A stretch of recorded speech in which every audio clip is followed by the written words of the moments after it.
దేశంలోని పలు రాష్ట్రాల్లో రుతుపవనాల ప్రభావంతో వర్షాలు దంచికొడుతున్నాయి. కొన్ని చోట్ల భారీ నుంచి అతి భారీ వర్షాలు పడుతున్నాయి. దేశ ఆర్థిక రాజధాని ముంబైని వర్షాలు ముంచెత్తాయి. కేవలం 7 గంటల్లోనే 30 సెంటీమీటర్ల రికార్డు వర్షపాతం నమోదైంది. దీంతో లోతట్టు ప్రాంతాలు జలమయమయ్యాయి. రోడ్లన్నీ చెరువులను తలపించాయి. భారీ వర్షాలతో పూణే, ముంబై, రాయ్గఢ్లలోని స్కూళ్లు, కాలేజీలకు ఇవాళ సెలవులిచ్చారు అధికారులు. ముంపు ప్రాంతాల ప్రజలు అప్రమత్తంగా ఉండాలని సూచించారు. మహారాష్ట్రలో అత్యధికంగా గోవండిలో 31.5 సెంటీమీటర్ల వర్షం పడింది. పోవాయిలో 31.4 సెంటీమీటర్ల వాన కురిసింది.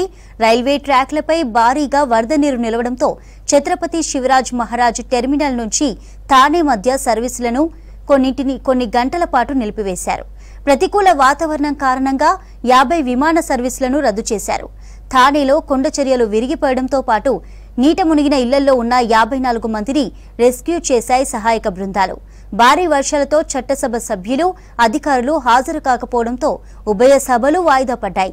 మరోవైపు ఈ నెల 12 వరకు ముంబై పరిసర జిల్లాలకు ఐఎండీ రెడ్ అలర్ట్ ప్రకటించడంతో అప్రమత్తంగా ఉండాలని ప్రజలను సూచిస్తున్నారు అధికారులు.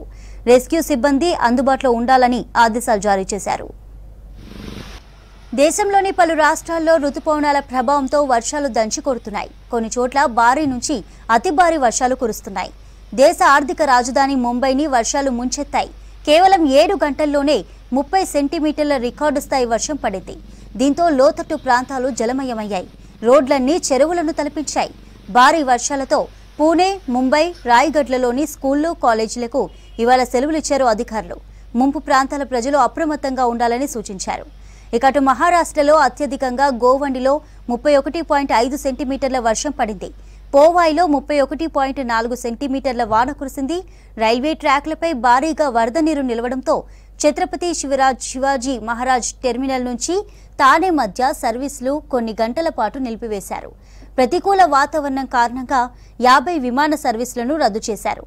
థానేలో కొండ చర్యలు విరిగిపడడంతో పాటు నీట మునిగిన ఇళ్లలో ఉన్న 54 మందిని రెస్క్యూ చేశాయి సహాయక బృందాలు.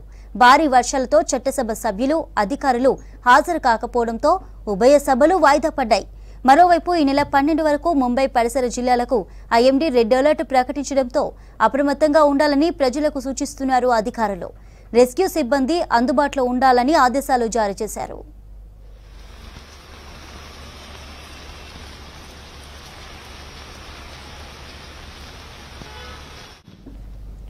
దేశవ్యాప్తంగా కురుస్తున్న భారీ వర్షాలతో అప్రమత్తమయ్యారు ఈశాన్య రైల్వే అధికారులు. ఈశాన్య రైల్వే జోన్లోని 18 ముఖ్యమైన బ్రిడ్జిలపై నీటి మట్టాన్ని తెలిపే పరికరాలను ఇన్స్టాల్ చేశామన్నారు చీఫ్ పీఆర్ఓ పంకజ్ సింగ్. ఇలా చేయడంతో రైల్వే బ్రిడ్జిల పర్యవేక్షణ ఈజీ అవుతుందన్నారు.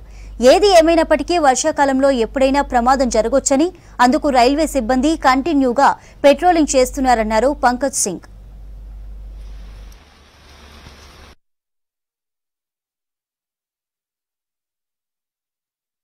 रेलवे पुल जो हैं, स्पेशली जो नदियों के ऊपर बने हुए पुल होते हैं, वहाँ पे वाटर लेवल का मेजरमेंट बारिश के दिनों में लिया जाता है और इसका जो सिस्टम है कि मैनुअली एक आदमी जाके देखता है और वो नोट करता है। इस तरह से इसको लिया जाता था।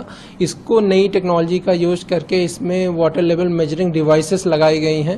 अभी तक पूर्वोत्तर रेलवे के 18 जो इम्पोर्टेंट ब्रिजेज हैं या बहुत बड़े ब्रिजेज हैं उन पे इसको लगाया गया है। कुछ ब्रिजेज पे इसको लगाए जाने की भी प्रक्रिया है। जिन 18 पुलों पे लगे हैं उनमें से अगर अपने आसपास की बात करें तो यहाँ राप्ती नदी पर ब्रिज संख्या 184 है, उस पर लगा है। गोरखपुर से आनंद नगर की तरफ जाते हैं तो रोहिणी नदी पर एक पुल संख्या 4 है, उस पर लगा है। इसके अतिरिक्त गंडक, गंगा और जो बड़ी नदियां हैं उन सभी पे ये डिवाइस लगा है। इसके लग जाने से ऑटोमेटिकली दिन में 2 बार एक नियमित अंतराल पे जो डेंजर लेवल से क्या पानी की सतह कितनी दूर है वो एक मेजरमेंट ऑलरेडी जो इसमें सेक्शन के सीनियर सेक्शन इंजीनियर होते